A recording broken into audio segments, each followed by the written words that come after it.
अगले रोज बाद दोपहर होटल की इंतजामिया को इन इसराइली जासूसों की हलाकत का पता चला जो अमरीकियों के भेस में वहां रुके हुए थे। उनका दरवाजा मैंने बाहर निकलते वक्त अंदर से लॉक कर दिया था। दरवाजे पर डू नॉट डिस्टर्ब का बोर्ड पहले ही से लटका हुआ था। वो तो हाउस कीपिंग वालों ने कई बार उनके कमरे के चक्कर लगाने के बाद जब बिलाखिर सफाई के लिए मास्टर चाबी से दरवाजा खोला और उन्हें सोते पाकर बेडशीट्स तब्दील करने के लिए उन्हें जगाना चाहा तो मालूम हुआ कि वो अबदी नींद सो चुके हैं। होटल में शोर मच गया। इंतजामिया ने फौरी पुलिस को इत्तला दी। पुलिस ने आकर तफ्तीश शुरू की तो उन्हें बताया गया कि कमरा अंदर से बंद था और हाउस कीपिंग वालों ने उसे खोला है। पुलिस को फौरी तौर पर कोई सुराग न मिल सका। उनकी लाशें उठवाकर सर्द खाने में भिजवा दी गईं। रस्मी कागजी कार्रवाई और होटल में ठहरे हुए मेहमानों की लिस्ट और मरने वालों का सामान लेकर पुलिस वापस चली गई। उनके शनाख्ती कागजात और पासपोर्ट भी पुलिस को न मिले, इसलिए होटल में तफ्तीश के दौरान अमेरिकन सिफारत खाने से भी पुलिस ने रुजू नहीं किया। मैं जानता था कि पुलिस कोई सुराग न मिलने पर खामोशी से वापस तो चली गई है, लेकिन उनकी फाइलों में अंधे कत्लों की फहरिस्त में 2 का मजीद इजाफा हो चुका है जिसे वो यूं ही हजम नहीं करेगी। और यही हुआ।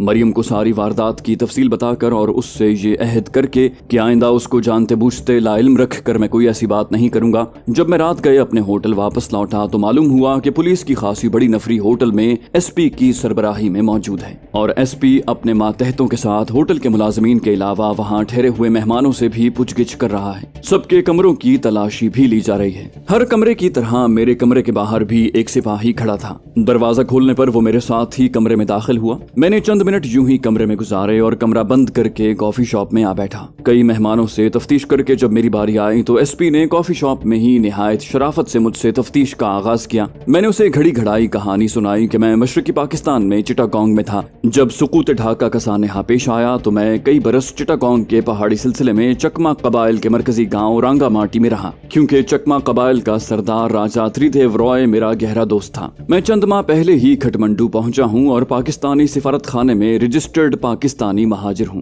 एसपी ने मेरी सारी रुएदाद खामोशी से सुनी। अब सवालों जवाब का सिलसिला शुरू हुआ। एसपी ने पूछा, आप इतने महंगे होटल में ठहरे हुए हैं जबकि पाकिस्तानी महाजिर तो यहाँ खस्ता हाली में जिंदगी गुजार रहे हैं। मैंने कहा, महाजिर होने का मतलब ये नहीं कि वो माली तौर पर भी लाजमी कमजोर हों। मैं अपना तमाम सरमाया हमरा लाया हूँ और अपने मयार के मुताबिक रह रहा हूँ।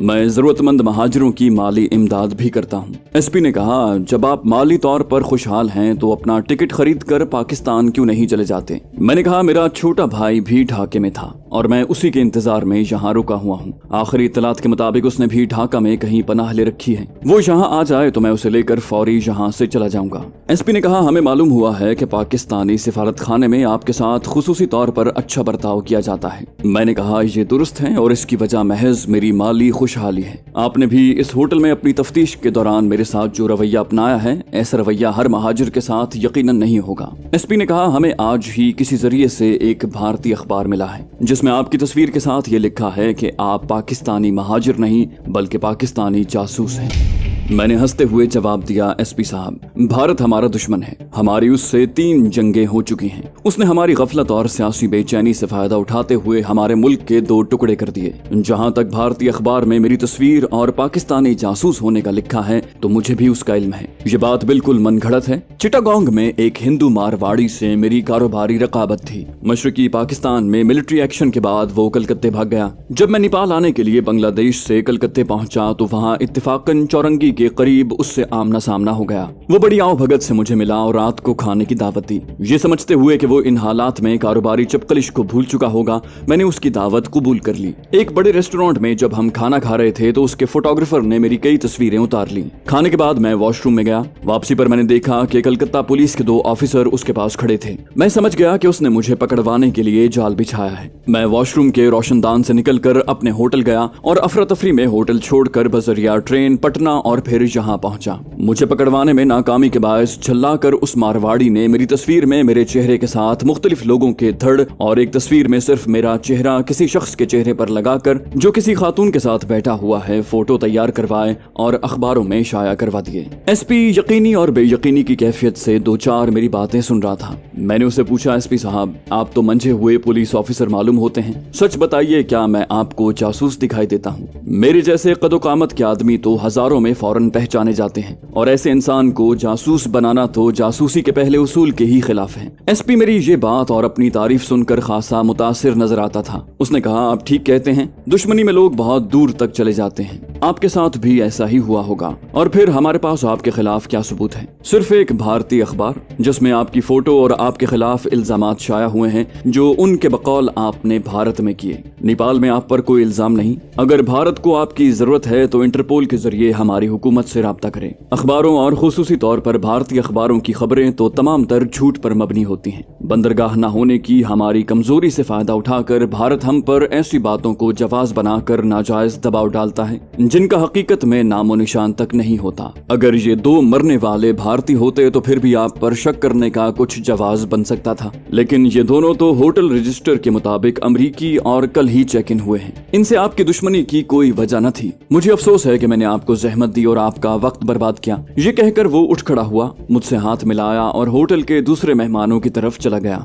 जो तफ्तीश के इंतजार में कॉफी शॉप में बैठे हुए थे। नेपाल के रस्म रिवाज के मुताबिक पुलिस या किसी भी सरकारी महकमे के अफसरान को तोहफे में अगर शराब पेश करें तो उसे रिश्वत या नाजायज तस्वुर नहीं किया जाता। मैंने होटल बार से सबसे महंगी स्कॉच विस्की की बोतल खरीदी और एसपी को जाकर बतौर तोहफा पेश की। सबके सामने उसने शुक्रिया से मेरा तोहफा कबूल किया। मेरे कहने पर उसने अपने एक मातहत को हुक्म दिया कि मेरे कमरे के बाहर खड़े सिपाही को फौरन हटा दिया जाए। अल्लाह पाक का करम था कि मैंने मरियम से गुज़श्ता रात उसे दिया हुआ असलहा वापस नहीं लिया था, वरना अगर मेरे कमरे की तलाशी होती तो मैं बहुत बड़ी मुसीबत में फंस जाता। मैं सोच रहा था कि आज से पहर इन अमरीकियों की हलाकत का पता चला और चंद घंटों के अंदर ही मेरी तस्वीर वाला अखबार पुलिस को पहुंचा दिया गया। यकीनन कोई मेरे खिलाफ इल्जामात और सबूत इकट्ठे किए बिल्कुल तैयार बैठा है। ये सिर्फ भारतीय सिफारत खाना ही हो सकता था, लेकिन सिफारत खाने को भी इतनी जल्द किसने इत्तला दी? ये यकीनन होटल मुलाजिमीन में से कोई होगा जो तमाम खबरें भारतीय सिफारत खाने को पहुंचाता था, वरना अमरीकियों के हलाक होने से भारतीय सिफारत खाने का क्या वास्ता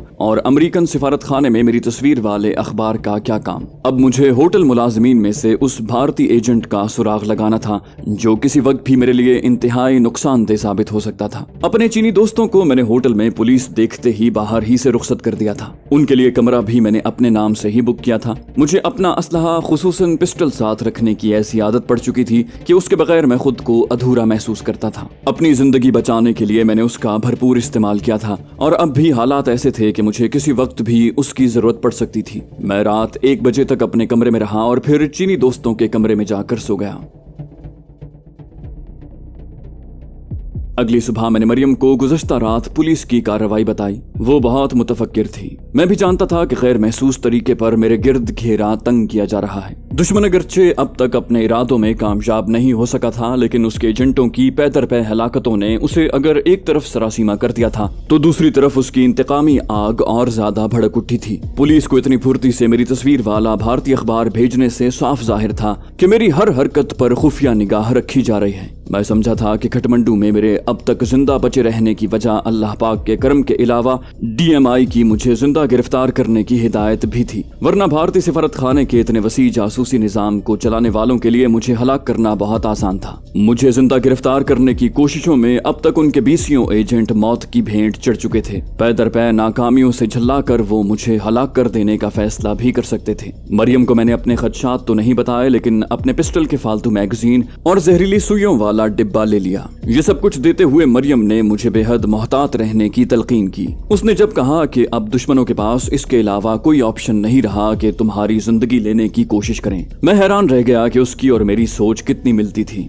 मरियम को तसल्ली देकर जब मैं वापस लौटने लगा तो उसने मेरे चीनी दोस्तों को बुलाया और चीनी जबान में उन्हें काफी देर तक मेरी हिफाजत के लिए हिदायत देती रही और उन्हें इसराइलियों के दोनों रिवॉल्वर और गोलियां भी दे दी। मरियम से रुखसत होकर हमने पाकिस्तानी सिफारत खाने का चक्कर लगाया और फिर शेर पंजाब रेस्टोरेंट चले गए। दिन का खासा हिस्सा आवारागर्दी करते हुए दोपहर हम अन्नपूर्णा होटल वापस आए और मैं अपने कमरे में चला गया। ठीक 4 बजे भारतीय मिलिट्री अटैची का फोन आया। उसने पूछा कि अगर मेरी कोई और मसरूफियत न हो तो कैप्टन मान के साथ वो 5 बजे मुझे मिलना चाहता है। मैंने उसे आने की दावत दे दी। मेरे लिए ये मौका गनीमत था कि कर्नल आनंद से मिलकर इसराइलियों की हलाकत पर उसके रद्द अमल का जायजा ले सकूं। ठीक 5 बजे मैं कॉफी शॉप में पहुंच गया। थोड़ी देर में ही कर्नल आनंद आ गया। उसके साथ मेजर बासु और कैप्टन मान भी थे। कर्नल आनंद ने कहा कि मेजर बासु गुज़श्ता मुलाकात में तलखी की माजरत करने के लिए आए हैं।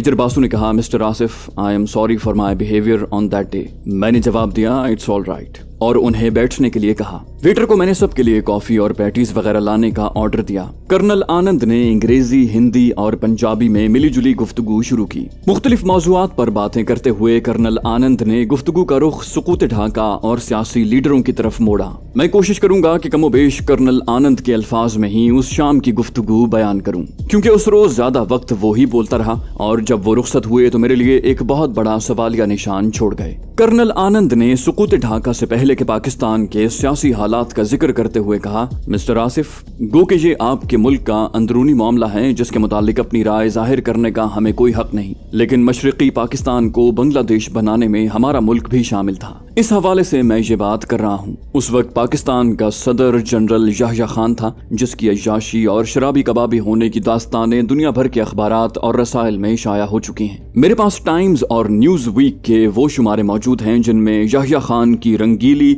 और अल्फ लैलवी दास्तानें छपी हैं। अगर आप चाहें तो मैं आपको ये मैगजीन भेंट कर सकता हूँ। पाकिस्तानी अवाम ने अपने दोनों बाजुओं के इलेक्शन में दो पार्टियों को सबसे ज्यादा वोट दिए, यानी अवामी लीग को मशरकी पाकिस्तान में और पीपल्स पार्टी को मगरबी पाकिस्तान में। दोनों पार्टियों के मंशूर में उमरा और जागीरदारों से मुल्क की लूटी हुई दौलत वापस लेकर अवाम की हालत बेहतर बनाने और गरीब अवाम को रोटी, कपड़ा और मकान जैसी बुनियादी सहूलत देने का वादा था। मुजीबुर रहमान की अवामी लीग को सबसे ज्यादा वोट मिले और इस पार्टी के मंशूर में अलहदगी का इशारा तक न था। उसूली तौर पर हुकूमत की बागडोर अवामी लीग को सौंप दी जानी चाहिए थी, क्योंकि उस पार्टी ने सूबाई सतह पर नहीं बल्कि मुल्की सतह पर इलेक्शन लड़ा और वाज़ेह कामयाबी हासिल की थी। लेकिन हुआ क्या? पीपल्स पार्टी के जुल्फिकार अली भुट्टो आड़े आ गए और मुल्की सतह के इलेक्शन को सूबाई इलेक्शन बनाकर इधर हम उधर तुम का नारा लगा दिया। हालांकि अगर मुजीब को हुकूमत दी जाती तो वो सिर्फ मशरकी पाकिस्तान का नहीं बल्कि पूरे पाकिस्तान का वजीर आजम बनता और दोनों बाजुओं का मुश्तरका मफाद उसके पेश नजर होता। लेकिन हुकूमत सौंपने की बजाय उसे गिरफ्तार करके मगरबी पाकिस्तान ले जाया गया। क्या आप आज के डेमोक्रेटिक वर्ल्ड में कोई एक भी ऐसी मिसाल दे सकते हैं जिसमें अक्सरियती पार्टी के लीडर को चीफ एग्जीक्यूटिव बनाने की बजाय जेल में डाल दिया गया हो? कर्नल आनंद जरा देर के लिए थमा। वो अपनी गुफ्तगू या बेहतर अल्फाज में लेक्चर का मुझ पर असर देखना चाहता था और मेरी हालत ऐसी थी कि मैं सच की कड़वाहट बड़ी मुश्किल से निगल रहा था। कर्नल आनंद अपना लेक्चर जारी रखते हुए बोला, याह्या खान के इस अमल को मशरकी पाकिस्तान के वोटरों ने इंतहाई संजीदगी और जज्बाती तौर पर महसूस किया था। हमारे लिए ये सुनहरी मौका था और हमने उन्हें इस बात का भरपूर यकीन दिला दिया कि मशरकी पाकिस्तान वाले चाहे हारें या जीतें, हुकूमत हमेशा मगरबी पाकिस्तान वाले ही करेंगे। याह्या खान के फौजी होने और मार्शल लॉ को बुनियाद बनाकर हमें मशरकी पाकिस्तानियों को पाकिस्तानी फौज के खिलाफ भड़काने का अच्छा मौका मिल गया था। उन दिनों पाकिस्तान में ऐसे सियासी उजूबे हो रहे थे जिनकी दुनिया भर में मिसाल नहीं मिलती। अक्सरियती पार्टी के लीडर को जेल में डाला गया। लाखों बंगालियों बल्कि मशरकी पाकिस्तानियों को महज इस जुर्म में गोलियों का निशाना बनाया गया कि वो बंगाली बोलते थे। भुट्टो को civil chief martial law administrator बनाया गया। ये नया ओहदा भी दुनिया में पहली बार मार्ज़े वजूद में आया था। मसला कश्मीर पर पाकिस्तान और भारत के दरमियान 3 जंगों ने दोनों मुल्कों को एक दूसरे का दुश्मन बना रखा था। पाकिस्तान की सालमियत और दुनिया की सबसे बड़ी इस्लामी सल्तनत के टुकड़े करने को जब भुट्टो, मुजीब और याह्या खान ही दर पे थे तो हम क्यों खामोश रहते? हमने तीनों की पीठ थपकी, माली और मादी इमदाद दी और जब जरूरत पड़ी तो अपनी फौज भी झोंक दी। मिस्टर आसिफ, जरा गैर जानिबदार होकर सोचिए। मुजीब को हमने नहीं बल्कि याह्या खान ने जेल में डाला था। सलामती काउंसिल में भुट्टो साहब को पाकिस्तान की नुमाइंदगी करते हुए एन उस वक्त शदीद फ्लू हो गया था जब पाक भारत जंग फैसला कुन मोड़ पर पहुंच चुकी थी और पोलैंड की करारदाद जिसमें फौरी जंग बंदी, दोनों मुल्कों की अफवाज को वापस उनकी सरहदों में जाने और मशरकी पाकिस्तान का सियासी तस्फिया करने का कहा गया। इस करारदाद को दोनों सुपर पावर्स यानी रूस और अमेरिका की तायद हासिल थी, लेकिन भुट्टो साहब ने उसे फाड़ा था। हालांकि इस करारदाद के मुताबिक भारतीय अफवाज को जो ढाका के मज़ाफात में पहुंच चुकी थी और यकीनी फतह से हमकनार होने वाली थी, वापस भारतीय सरहदों में लौटना पड़ता, जबकि पाकिस्तानी अफवाज मशरकी पाकिस्तान में ही रहती। मगरबी पाकिस्तान का 5000 मुरब्बा मील का इलाका भी पाकिस्तान को वापस मिल जाता। पाकिस्तानी अफवाज को हथियार डालने न पड़ते और न ही 90,000 जंगी कैदी बनते। लेकिन भुट्टो ने ये सब जिल्लत व ख्वारी मंजूर की, सिर्फ मगरबी पाकिस्तान में अपनी हुकूमत कायम करने की ख्वाहिश में। मिस्टर आसिफ, मैं ये तस्लीम करता हूँ कि पाकिस्तान पाकिस्तान और भारत दोनों के लीडरों को जब अपनी कुर्सी डगमगाती हुई दिखाई देती है तो वो उसे सहारा देने के लिए पाक भारत जंग की बातें शुरू करके अवाम की तवज्जो मुल्की मसाइल से हटा देते हैं। लेकिन हमारे और आपके लीडरों में एक बहुत बड़ा फर्क है। पाकिस्तान और भारत को आजादी मिले आज 28 साल हो चुके हैं। हमारे पहले प्रधानमंत्री पंडित जवाहरलाल नेहरू थे। वो स्वर्गवास हुए तो लाल बहादुर शास्त्री दूसरे प्रधानमंत्री बने। उन्होंने पंडित जी की मुल्की सेवा को बहुत सराहा और कहा कि वो पंडित जी के ट्रैक्स पर ही भारत की सेवा करेंगे। और यही अल्फाज श्रीमती इंदिरा गांधी ने लाल बहादुर शास्त्री के स्वर्गवास होने पर प्रधानमंत्री बनकर शास्त्री जी के लिए कहे। हमारे मुल्क में इन 28 वर्षों में 3 हुकूमतें बदली और वो भी प्रधानमंत्रियों के स्वर्गवास होने की वजह से। इस दौरान आपके मुल्क में 11 हुकूमतें बदली। हर हुकूमत का तख्ता उल्टा गया। हर नए इख्तिदार संभालने वाले ने पिछलों को कोसा, उन्हें बेहद बुरा भला कहा और उन पर मुल्क दुश्मनी के बदतरीन इल्जाम लगाए। हमारे और आपके लीडरों में फर्क ये है कि अपनी जाती कमजोरियों के बावजूद हमारे लीडर अपने मुल्क के वफादार हैं, जबकि आपके लीडर अपने मुल्क के भी वफादार नहीं। अगर हमें मुजीब और भुट्टो की आशीर्वाद मुयस्सर न होती तो हम कभी भी जंग में न कूदते। हम पाकिस्तानी अफवाज की दलेरी और हुब्बुल वतनी से 65 की जंग में बखूबी वाकिफ हो चुके थे। हमें इल्म था कि पाकिस्तानी फौज कट तो सकती है लेकिन पीठ नहीं दिखा सकती।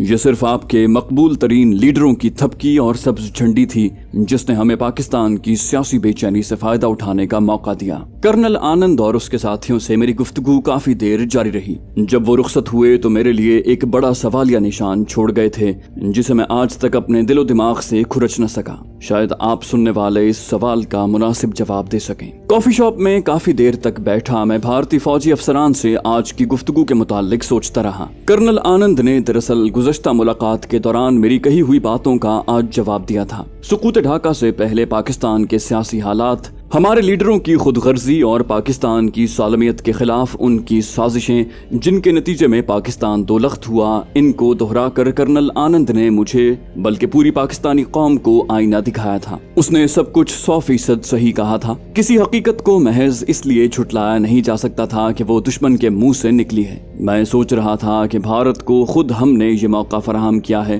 कि इन हकायक की रोशनी में नापुख्ता ज़हन नौजवानों की ब्रेन वॉशिंग करे जिसमें वो 100% कामयाब रहा। भारत ने पाकिस्तानी जवानों की ब्रेन वॉशिंग का सिलसिला हमेशा जारी रखा और आज भी पाकिस्तान के दाखिली इंतशार, सियासी कमजोरी और अपने मजबूत प्रोपेगेंडे के बायस वो इस हद तक कामयाब हो चुके हैं कि 65 की पाक भारत जंग में यकजान होकर लड़ने वाली कौम आज बीसियों सियासी, मजहबी और लिसानी जमातों में बढ़ चुकी है। सबका अपना अपना अलहदा रास्ता है। इनमें नफरत की दीवारें इतनी ऊंची हो चुकी हैं कि उन्हें इन दीवारों के पार कुछ दिखाई नहीं देता। ला इलाहा इल्लल्लाह की बुनियाद पर मारज़ वजूद में आने वाले इस्लामी जमहूरिया पाकिस्तान में सियासी, लिसानी और मजहबी इख्तलाफात को दुश्मन ने इतनी हवा दी है कि आज पाकिस्तानी मुसलमान एक दूसरे का खून बहा रहे हैं और इस हकीकत को बिल्कुल फरामोश कर बैठे हैं कि उनकी शनाख्त पाकिस्तान है। अगर खुदा न खास्ता पाकिस्तान ही न रहा तो उनकी शनाख्त भी बाकी न रहेगी। मैं आपको हल्फिया कहता हूँ कि भारत में DMI की कैद के दौरान मुझसे एक बार भी मेरा मसलक, सियासी नजरियात और आबाई वतन या सूबे का नहीं पूछा गया। मुझ पर जुल्म और सितम के पहाड़ तोड़ने के लिए मेरा सिर्फ पाकिस्तानी और मुसलमान होना काफी था। आज पाकिस्तानी कौम के बेशतर अफराद मसला कश्मीर को एक डेड इशू समझते हैं। ये भी भारतीय प्रोपेगेंडे का कमाल है, वरना अगर कश्मीर एक डेड इशू होता तो 1948 में मकबूजा कश्मीर में तैनात 20,000 भारतीय फौज की तादाद आज बढ़कर 9 लाख न होती। कर्नल आनंद से मेरी कई मुलाकातें हुई। हर मुलाकात में उसकी बातें मैं खामोशी से सुनता रहता और अगर जवाब देता भी तो इंतहाई मुख्तसर और उसकी तवक्को के मुताबिक। कर्नल आनंद समझ रहा था कि मेरी खामोशी की वजह यह है कि मैं उसकी ब्रेन वॉशिंग के ज़ेरे असर आ चुका हूँ, जबकि मैं चाहता था कि वो ज्यादा से ज्यादा बोले ताकि मैं भारतीय प्रोपेगेंडे की वुसअत और गहराई के आखिरी सिरे तक पहुँच सकूँ। कर्नल आनंद से अपनी हर मुलाकात की तफसीली रिपोर्ट मैं अपने सिफारत खाने और महकमे को बाकायदगी से भेजता था। ऐसी ही एक मुलाकात के दौरान कर्नल आनंद ने ये सोचते हुए कि मैं उसके दलाइल से खासा मुतासिर हो चुका हूँ, एक कदम आगे बढ़ाया और मुझसे पूछा कि भारतीय सिफारत खाने में हमने किन लोगों को प्लांट कर रखा है। उसका कहना था कि बहैसियत मिलिट्री अटैची के उसके फराइज में शामिल है कि अपने सिफारत खाने को ऐसे लोगों से पाक रखे और ये मेरा उस पर जाती एहसान होगा अगर मैं इस मामले में उसकी मदद करूँ। होटल में पहली मुलाकात के दौरान मैंने कर्नल आनंद और उसके जूनियर्स पर उनके सिफारत खाने, DMI और तीनों अफवाज के हेडक्वार्टर्स में लीकेज और पाकिस्तानी पेरोल पर काम करने वालों का ऐसा मुदल्लल जिक्र किया था कि उन्हें मेरी बातों पर यकीन आ गया। वैसे भी ये इंसानी फितरत है कि किसी राह चलते को अगर आप यूं ही कह दें कि तुम्हारी कमीज या शलवार फटी हुई है तो वो ये जानते हुए भी कि ऐसा नहीं हो सकता जरूर अपने लिबास को चेक करेगा। मैं जानता था कि मेरी उस रोज की गुफ्तगू जाया नहीं गई और उन तमाम महकमों में जिनकी मैंने निशानदही की थी यकीनन सरासीमगी फैल चुकी होगी और उन जगहों पर काम करने वाला हर शख्स दूसरे को शक की निगाह से देखता होगा। मैंने कर्नल आनंद को कहा, this is too early to touch this subject. फिर हंसते हुए कहा, कर्नल तुम ही पहल कर दो ताकि मैं तुम्हारे ज़ेरे एहसान हो जाऊं। इस होटल में तुम्हारे प्लांटेड आदमी को अगरचे मैं पहचान चुका हूं और उसका मैं बुरा हशर करने वाला हूं, लेकिन तुम्हारे मुंह से उसका नाम सुनकर मुझे ये यकीन हो जाएगा कि तुम मुझसे सच्चाई और दयानतदारी से मेल मुलाकात बढ़ा रहे हो जो आगे जाकर एतमाद का वो मकाम भी हासिल कर सकती है जहां मैं तुमको ऐसे सरबस्ता राज भी बता दूं जिन्हें सुनकर तुम अंगुश्त बदंदा रह जाओ। कर्नल आनंद ने जवाब दिया, लेकिन हमारा तो कोई आदमी भी इस होटल में नहीं है। मैंने कहा, इतनी मामूली बात को जिसे मैं जान भी चुका हूँ तुम अगर मुझसे छुपाना चाहते हो तो तुम्हारी मर्जी है, मैं तुमसे इस बारे में मजीद बात नहीं करूंगा, लेकिन तुम्हें ये यकीन दिलाने के लिए कि मैं उस आदमी को पहचान चुका हूँ उसके बेजान जिस्म का तोहफा तुम्हें जरूर भेजूंगा। मैंने लापरवाही बरतते हुए कर्नल आनंद को जवाब दिया। कर्नल आनंद ने सरबस्ता राजों तक पहुंचने की सीढ़ी पर पहला कदम ही उल्टा पड़ते देखा तो फौरन पैंतरा बदल कर बोला, बहुत मुमकिन है कि मेरी लाइल्मी में मेजर बासु ने ये काम किया हो। मुझे भगवान की सौगंध है मेरे इल्म में ऐसी कोई बात नहीं। मैं इस बारे में पूरी जानकारी करके तुम्हें बताऊंगा। अभी कोई ऐसा वैसा कदम ना उठाना, कल शाम तक तुम्हें सही हकीकत मालूम हो जाएगी और अगर मेजर बासु ने कोई आदमी इस काम के लिए एंगेज कर रखा है तो उसे फौरन हटा दिया जाएगा। कर्नल आनंद मेरी तोहफा भेजने की धमकी से भी घबरा गया था। उसकी बातों से मेरा यकीन और पुख्ता हो गया कि होटल में जरूर कोई आदमी प्लांटेड है। मैंने तो अंधेरे में तीर चलाया था लेकिन वो ठीक निशाने पर जाकर लगा। कर्नल आनंद के जाने के बाद मैं टहलते टहलते होटल के टेलीफोन ऑपरेटर के कमरे में गया। बगैर किसी तमहीद के मैंने उसे 500 रुपए दिए और कहा कि मुझे अमरीकियों के हलाक होने वाले दिन बाद दोपहर की जाने वाली तमाम आउटगोइंग कॉल्स और करने वालों की लिस्ट चाहिए। रुपए में बड़ी कशिश है। ऑपरेटर ने पैसे जेब में रखे और उस रोज रात के 12 बजे तक की जाने वाली कॉलों की लिस्ट जिसमें कॉल करने वालों के कमरों के नंबर और होटल स्टाफ के नाम जिन्होंने उस रोज फोन किए थे और तमाम कॉलों के नंबर दर्ज थे मुझे दे दी। उसकी ड्यूटी सेकंड शिफ्ट में बाद दोपहर से रात 12 बजे तक थी। मैंने उसे ये लिस्ट अगले रोज उसकी ड्यूटी के दौरान लौटाने का वादा किया और अपने कमरे में चला आया। भारतीय सिफारत खाने के नंबर मैंने डायरेक्टरी से निकाले और लिस्ट से मिलाने लगा। उस रोज दोपहर से लेकर रात 11 बजे तक भारतीय सिफारत खाने को 3 फोन किए गए थे और ये फोन किसी गेस्ट ने नहीं बल्कि होटल के एक मुलाजिम ने किए थे जो हाउस कीपिंग में मुलाजिम था। ये मालूमात मुझे दूसरे रोज मिली। उसकी ड्यूटी सेकंड शिफ्ट की थी। सेकंड शिफ्ट के दौरान मैंने उसका पता किया तो मालूम हुआ कि वो नहीं आया और मेरे खटमंडू में कयाम के आखिरी दिन तक न तो वो ड्यूटी पर आया और न ही अपने वाजिबात लेने के लिए उसने होटल इंतजामिया से राब्ता किया। कर्नल आनंद से अगली मीटिंग के दौरान मैंने कहा कि तुमने मुझे तोहफा भेजने की जहमत से बचा लिया और उस हाउस कीपिंग के मुलाजिम की जान भी बच गई। कर्नल आनंद ने खिसियाने लहजे में जवाब दिया कि हमारी इतनी तारीफ तो करो कि बाज बातों में हम भी तेज हैं।